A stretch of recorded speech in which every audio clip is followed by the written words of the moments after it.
கர்த்தருடைய பரிசுத்த நாமத்திற்கு மகிமை உண்டாகட்டும். மகிமையான ஒரு காலையிலே உங்களை சந்திப்பதிலே சந்தோஷம் அடைகிறேன். 1 பேதுரு 5வது அதிகாரம் 7வது வசனம் சொல்லுகிறது, அவர் உங்களை விசாரிக்கிறவர் ஆனபடியால் உங்கள் கவலைகளை எல்லாம் அவர் மேல் வைத்து விடுங்கள். பிரியமான தேவ பிள்ளைகளே, ஆண்டவர் மேல நம்முடைய கவலையை வைத்துக் கொள்ள வேண்டும் என்று சொல்லி பரிசுத்த வேதாகமம் நம்மை படிப்பிக்கிறது. ஏனென்றால் அவர் நம்மை விசாரிக்கிற பரலோகத்தின் தேவன்.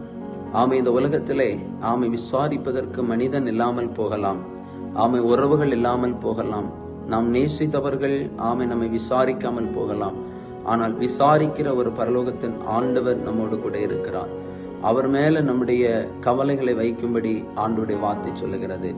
சங்கீதம் சொல்லுகிறது, கர்த்தர் மேல் உன் பாரத்தை வைத்துவிடு, அவரே உன்னை ஆதரிப்பார். நீதிமானை அவர் ஒருபோதும் கைவிடுகிற தேவன் அல்ல. பிரியமானவர்களே, ஆகவே ஆண்டவர் மேல நம்முடைய கவலைகளை வைத்து விடுவோம். வேதத்துல மார்த்தாள் மரியாள் 2 பேரை குறித்து நாம் வேதத்துல பார்க்கிறோம். மார்த்தாள் அநேக காரியங்களை குறித்து கவலையோடு அவள் தன்னுடைய வேலைகளை செய்து கொண்டிருந்தாள். ஆனால் மரியாளோ ஆண்டவருடைய சமூகத்திலே தன்னுடைய கவலைகளை வைத்துவிட்டு ஆண்டவருடைய வார்த்தை கேட்பதிலே கவனம் செலுத்தினாள். வேதம் சொல்லுகிறது, தேவையானது ஒன்றே, மரியாள் தன்னை விட்டு எடுபடாத நல்ல பங்கை தெரிந்து கொண்டாள் என்று ஆண்டவர் மரியாளை அந்த இடத்துல புகழுகிறதை நாம் பைபிளை பார்க்கிறோம்.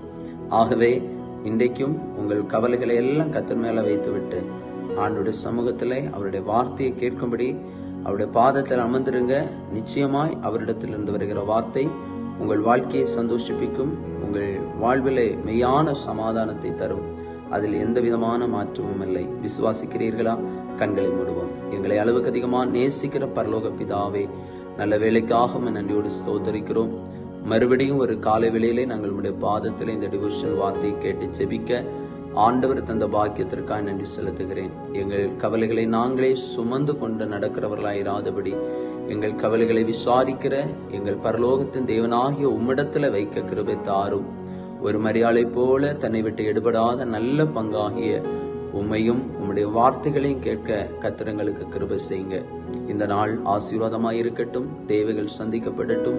போகிற வருகிற வாகன பிரயாணங்களிலே கூட அவருடைய எல்லா தேவைகளையும் சந்தித்து சமாதானத்தின் பாதைகளை நடத்துங்க. ஏசப்பா, வேலை ஸ்தலங்கள், பிள்ளைகள் ஸ்கூல் காலேஜ் போகிற இடங்கள், எல்லா இடத்திலையும் கர்த்தருடைய பாதுகாப்பு வெளிப்படும்படியாக நாங்கள் ஜெபிக்கிறோம். இயேசுவின் நாமத்தில் தந்து ஜெபிக்கிறோம் நல்ல பிதாவே. ஆமேன், ஆமேன். God bless you. கர்த்தர் உங்களை ஆசீர்வதிப்பார். ஆமென்.